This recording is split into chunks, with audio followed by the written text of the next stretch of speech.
Satu benda lah kalau anda nak grow sales sampai ke 100k sebulan, anda kena fokus kepada satu benda ni, iaitu apa? Jangan tunggu sales masuk sendiri. Sebabkan apa? Ramai business start sebabkan mereka mengharapkan satu jenis teknik marketing sahaja.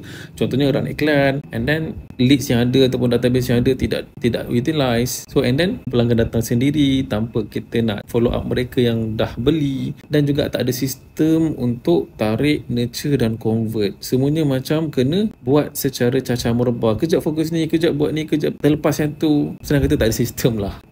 So, bisnes yang capai 6 figure and beyond, mereka kena buat combo digital marketing. Okay, contohnya run ads, bina database, and then follow up dengan automation, buat konten yang berstrategi, and then kita buat retargeting ads, and then kita ada sistem untuk repeat sale, untuk upsell, untuk cross sell.